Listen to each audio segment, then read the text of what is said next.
So this is a little story called Christmas Magic. No wreath. Annie and I are BFFs. Her dance card opened up for me as her pubescent brother prefers to spend more time with his peers. We're gabbing, pretending that waiting outside the store is as exciting as waiting online at Disney. Marlo, with flight attendant enthusiasm and a kukui necklace, thanks us for waiting ever so patiently. He says it forced into 4 syllables. He reminds us not to reach over anyone to get something. COVID. Annie challenges my anything for my daughter policy after seeing a display immediately to the right of the door by asking, Dad, can we get a wreath? Come on, Marlo, let us in, away from the display. If I can get her in the store, soften her up by buying Mom a card and flowers of her choice, then I can get out of buying a wreath. I pivot. You know, Annie, we were supposed to get a wreath from Mr. Jeff. A neighbor, a realtor, annually gifts pies to those who have referred him business, and this year they were also doing wreaths, so I signed up to get one for Mom. Marlo, hurry! I don't want to buy a wreath. I'm fine with the tree, but there's something about the wreath that's just way too goyish. I continue, hoping my horrible answer will get me out of having to pay for a wreath. But due to recent restrictions, Mr. Jeff isn't doing it, so no, we're not getting one. I figured if I wasn't buying a wreath, if I were somehow getting the wreath for free, then it was somehow okay, like how the smokes I used to bum off people outside a wedding venue after the wedding on my way to a car didn't count as smoking. She isn't distracted, and she corrects me. So we should get one then. Marlo. Honey Bear, Sugar Plum, it's just Is it too Christian? She knew. I don't know how she knew, but she knew. And I appreciate her saving me from saying it. That's okay, Dad. I get it. I don't think she possibly can. I'm thankful nonetheless. As Tony unloads scans and bags our bi-weekly shop, I look at Annie and say, Go, Dumpling, go get one. She looks me in the eyes to ascertain if she's understanding what I'm saying, then bolts to the display to receive the first wreath I've ever paid for. What was I making such a big deal about? Branches tied in a circle to which a few pine cones are glued? It's not such a big deal. Annie. Mom, we got you one. We got you a wreath. Jane. Wow, I didn't think we'd ever have one. She turns to me with loving, grateful eyes. I thank you, honey. Me. I know how much Christmas means to you. It's my pleasure. The magic of Christmas. It wasn't until 2 years ago that I finally understood the magic of Christmas. I tell people with regard to Passover Seders that unless you've been to 3 of them, you don't really understand the genre. I guess I needed a few Christmases of doing it to understand it's not about the trees and the gifts. I already knew it wasn't really all about Jesus. Christmas is about preparing for and then celebrating magic, and the prep is intense. A summary of family tasks accomplished on Sunday, December 5th. Bring 6 large tubs from basement storage closet to dining room. Follow subroutine, buy a tree. Remove tchotchkes bric-a-brac from the living room. Good removal of accumulated out-of-place family living detritus. Debate with self and or others about best lights for this year's tree.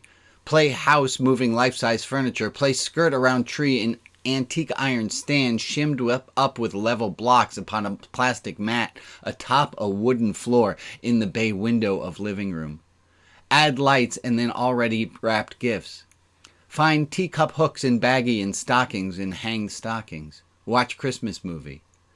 Christmas magic doesn't simply happen. It doesn't happen until you make it happen. Like a Shabbat doesn't happen until you add the magic Shabbat spice. 2 years ago in the living room, Christmas morning, fire in the fireplace, records spinning, opening gifts, feeling merry in this season, a sense of stillness, a magic sense of fullness. Purpose achieved, if only ephemerally. Christmas is magic. Most of those considering conversion to Judaism cry when I say we should talk openly if you have a need to mourn Christmas. Christmas is magic, and magic is nothing one gives up without loss, and I don't think anyone needs to. Buying a tree. My first year I was shocked by both the cost and the amount of time that it takes. I used to think you buy a tree like you buy pasta. No. Buying a tree is nothing that easy. You have to get the right one to capture the most magic. There's so much I didn't know. I've learned that netted trees that the Carney-esque workers unbundle from cold trailers need time to warm for the branches to settle before decorating. I learned that seasonal Tannenbaums vary according to color, fragrance, horizontal spread, vertical spread, needle display, tip display, and life expectancy. And I learned one other thing. Flocking is for the goyim. Friday, on a way to a local car lot turned uncomfortably bright Christmas tree lot, Annie asked how much trees cost. About 100, I say.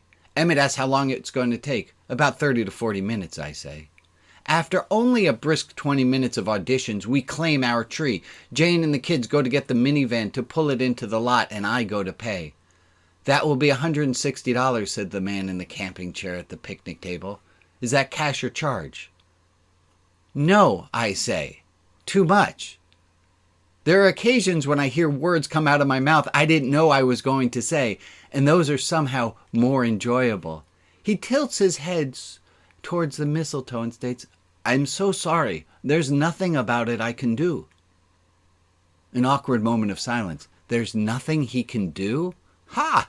His puppy dog eyes conjure me with compassion, and I resent that. I feel for this man who has just attempted to fleece me. Maybe he pegged me as Jewish and thought I didn't know the price of trees, or somehow he knew about my anything for my bride policy. I can throw in some mistletoe. You're a nice family. I thank you, my friend, but no thank you.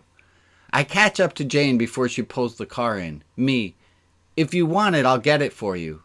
Jane, no, that's just too much. We'll go to a you-cut tree farm in the morning. The next morning, 15-20 minutes by minivan away, we spend 40 minutes exploring the gently sloped hill of Zergberg Farm off Germantown Road. We find an even more perfect tree. $50. You cut any size tree, any variety, and they lend you the saw.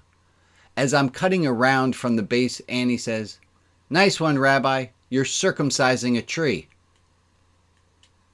Christmas magic. I know some Jews get upset when Jews want to have some of this Christmas magic, and I can hear them now. And a rabbi, no less, celebrating the birth of Jesus?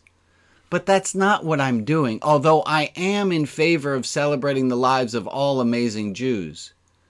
And if a list of amazing Jews is going to include the immoral, Jew-killing Hasmoneans of Hanukkah, then Jesus definitely ought to be on the list of Jews who are celebrated.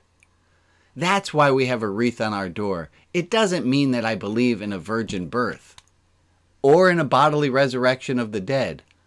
I'm up in the air about Santa. It's just, well, I'm in favor of all the magic.